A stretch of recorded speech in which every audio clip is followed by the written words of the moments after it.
My name is Justin Gerard. I'm a fantasy illustrator who's been working in publishing and video games and animation for about 15 years. My wife Annie and I just finished our sketchbooks, our 2014 sketchbooks. That was an awesome project. We love doing those every year. So the next project for me is one that Annie and I are collaborating on called The Other Side of the Mirror, which is going to both be a book and hopefully a sketchbook as well, and then also a gallery show at Gallery Nucleus in June. And it's going to feature ink drawings and oil paintings. And it's fun because I mostly do more cartoony watercolor and digital illustrations and don't often go into more very representational ink work. And so this is a fun chance to do that. And then Annie has always been amazing at fantastic oil paintings that have a sense of wonder and magic to them. And so it's going to be a great chance for us to both do these things for the book together. And we'll be sharing stuff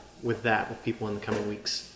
We love working together. We set up our studios so that we're essentially right next to each other, or at least like we can lean back and yell into the next room to each other while we're working. Most of our work comes externally, Annie with her private collectors and me with publishing houses who I'm doing covers and whatnot for. The personal projects are right now the most fun, that we get to collaborate on and do stuff that as we take trips and talk about projects that, oh, wouldn't this be fun?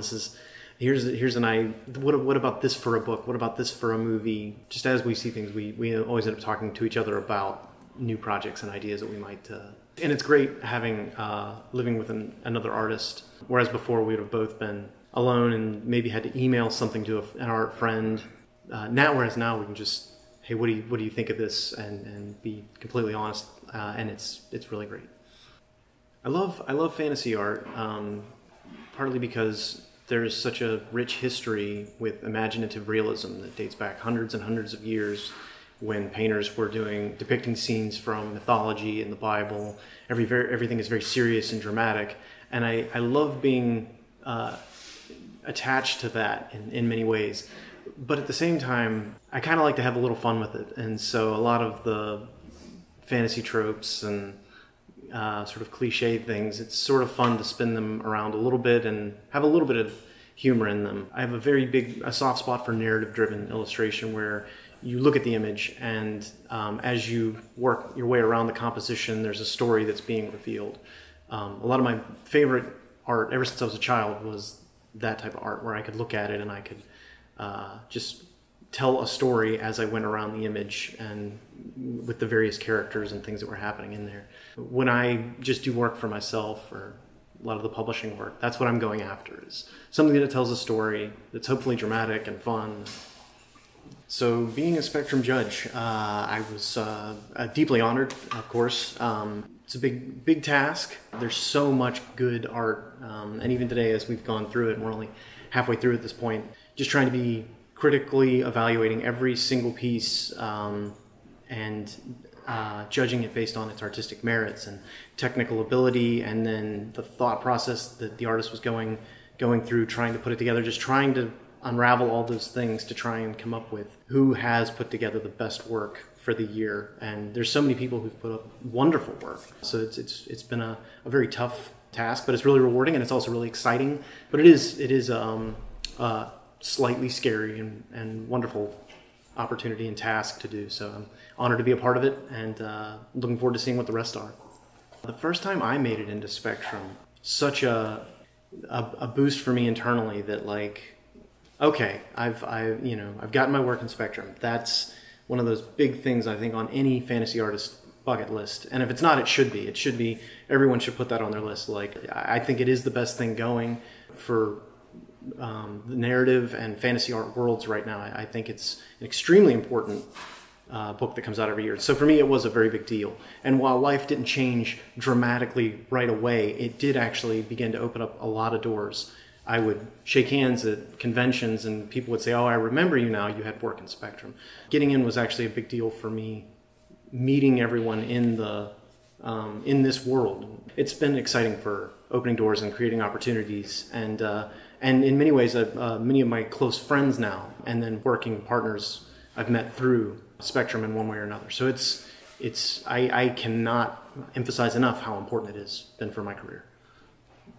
I think that's a large part of what keeps me going. Is there's so much more to do. There's so many more opportunities out there that are really interesting, challenges that I would still like to take on and take a shot at. And so that's a part of it. It's that curiosity about the world and about exploring that I can't wait to get back to the drawing board even now. So that's a large part of it. The early spectrums that I picked up when I was getting started, literally everybody who was in there was somebody who was tremendously inspiring for me. Peter DeSev and Scott Gustafson and Carter Goodrich and Greg Manches and then Donato. All of those people were people I was able to get guides and workshops and they became very big, huge help for me early on and shaped a lot of who I am now. There's a lot of contemporary artists whose work I follow really closely, and Paul Bonner and Petar Masalgia are guys who I follow their work very closely. Love what they do, and their work has been constantly inspiring for me. Life experience, travel has offered a great deal of inspiration because there's no more fascinating subject for any form of art than humans. And so I think it's really important to travel and meet humans. The other side of that is the outdoors. We spend so much of our lives, our modern lives, inside square walls and looking at glowing screens and not getting out under the sky and trees. And so that's been a big thing for me, is actually taking hikes, taking backpacking trips, and just getting out of the city, getting away from people. So whereas I said before, humans are the most interesting subject matter to study, like sometimes you just got to get away from them to truly appreciate them. And I think that combination of saturating yourself in society and then going away and decompressing and thinking about it, that has led to some of the best creativity for me as far as inspiration for art that I want to do or things that I want to say through my art to people.